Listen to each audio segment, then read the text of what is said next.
Welcome to this video series on wellness program resources. Our topic for this video is Core Concepts of Wellness Programs, number 46. Well, as usual, let's start with a story. And the issue is that anybody can really put on an employee wellness program. But very few people, in my experience with 1,000 employer wellness programs, really know how to make them effective. That's what we're focused on in this particular video, and particularly around core concepts. It's actually much harder than it looks to create a situation where a program can help produce long-term behavior change for its users and participants.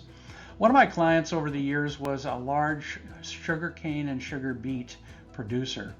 And I can remember vividly working with the team that had been assigned the job and the role of putting together a wellness program for their field and headquarters workers.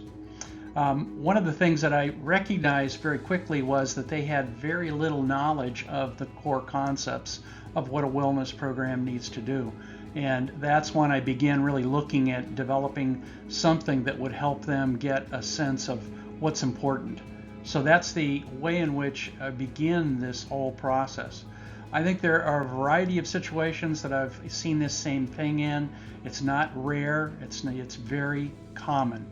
And the issue is really the depth of knowledge about what it takes to produce long-term behavior change. There's also the challenge of the efficiency and effectiveness of the program, and that's a major issue for all of us in the field. Few people are prepared to deal with the core issues or core concepts very effectively, and you need to be able to plan and use those core concepts for success. There's also a need for a deeper knowledge and an understanding of how those core concepts relate to each other. Now, we're going to be looking at a tool to help with that challenge, but first we want to look at some of the major areas of those core concepts. There are 7 major areas of core concepts that we're going to be looking at that are important for the design and implementation of an employee wellness program. The tool we're going to be looking at is actually a glossary of terms for the field that are collectively address these 7 major areas. Each term in the glossary is usually connected to an important core concept in one of these 7 areas. So let's talk about the first one, and that is the core concepts around health needs and targets. Those are the areas that you're working on or that you focus on your program activities. The second area is behavioral change strategies, and that's the issue of how and what strategies do we use and apply in that working population to help them actually live out healthier lives. The third area is the behavioral change technology, and those are the methods and tools that we use in the technology sense to be able to bring wellness to virtually all employees, no matter where they work, whether they're remote or working in an installation that's run by the enterprise that we're planning for. The business concerns and values are the fourth area. So that's an area of core concerns. And understanding the business context and understanding the values and norms and concerns that they have is really a critical part of the challenge. The fifth area of core concepts is around the area of the benefits perspective and the options that you have.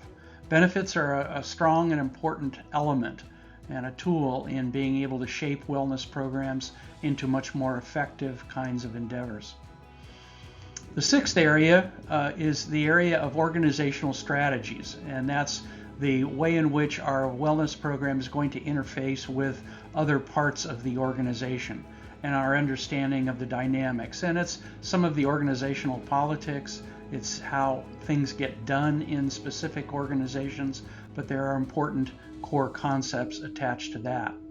And finally, what we call the program management activities. So there are a number of core concepts that have to apply to that particular area.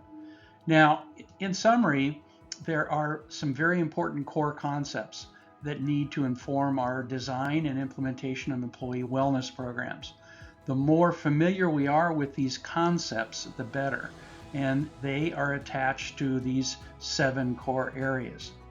Now next, we're going to be looking at a tool that I developed to help those who want to design and implement wellness programs and be able to do so by learning and using those core concepts that are in this particular glossary tool. Now, as usual, a link to this 12-page tool is provided in the description for this video.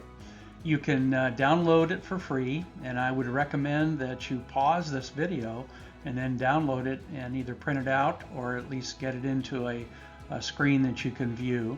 And then restart the video and follow along with me as I cover some of the examples for each of those major 7 areas of core concepts.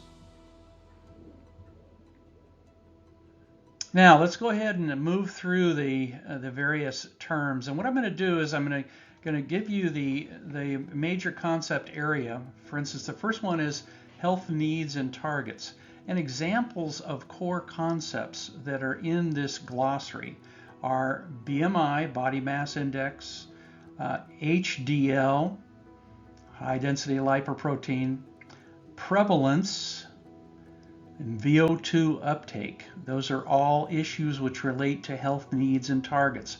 So you will see a number of other terms that are connected to that particular major area of core concepts. The second one is behavioral change perspective. That's number 2. And the words and in the terms in the glossary that are in this area are adherence, stage theory, and that's the trans-theoretical model. It's also under that heading. Culture and incentives, and AMSO, which is again a concept. It's kind of a construct that we will be looking at much more deeply, but it is basically how we assure long-term behavior change in our wellness programs. The third major area of core concepts is behavioral change technology. And examples which you will find in the glossary include HRA, health risk assessment, contemplator, which is one of the stages of change and readiness to change, incentive, and coaching. So those are all terms which relate back to behavioral change technology, and each one is really connected to some core concept ideas. The next area, the fourth area, is the business concerns and values, and some of the terms that are in the glossary that touch this area are sick leave absenteeism, some of the issues around health cost management, productivity, and VOI, value on investment. So those are all aspects, core concepts of benefit concerns and values. The next area is benefits perspective, and that includes defined contribution plans versus defined benefit plans, EAP, CDHP, consumer driven or consumer directed health plans, and health savings account. Those are options and alternatives that are good and have a good place with wellness programming and creating the motivation for participating in a wellness program. The next area is organizational strategies, and some of the terms in the glossary which relate to this core area are health and productivity management, holistic, results-driven wellness, and the issues around presenteeism, and particularly presenteeism reduction, because those presenteeism are usually losses in productivity that occur when people stay at work but have an underlying health problem. And then the last of the 7 areas is the term program management, and that's where we have cost-benefit analysis, being able to look at stakeholders that are important in the operation and design of the program, the issue of integration strategies. How do we integrate our programs, with other activities going on in the work site? And work plan, which is really a device to help organize the work of our wellness program. So again, these are terms which each one of which has some sort of connection with how we are looking at the design and the implementation of our wellness program. Now, this tool provides a Wellness 101 overview on the core concepts that are important in the design and implementation of an employee wellness program. The more you can understand these concepts and the core concepts and utilize these concepts in your work with employee wellness programs, the more successful your wellness program is likely to be. Now, in summary, this week's topic is about the important core concepts that your wellness program needs to address in order to produce long-term wellness behavior change that is really key to the success and ultimate success of your wellness program. I want to thank you for watching this video. Also, be sure to subscribe to my YouTube channel. New videos are published weekly. And for more information, search for the WellCert program. WellCert is the premier professional certification for wellness program leaders. Be sure to check out the program if you want to improve your wellness programming skills. Again, the link to this tool is in the video description. And remember, delivering great employee wellness programming is a high calling. Let's do our best to get the job done.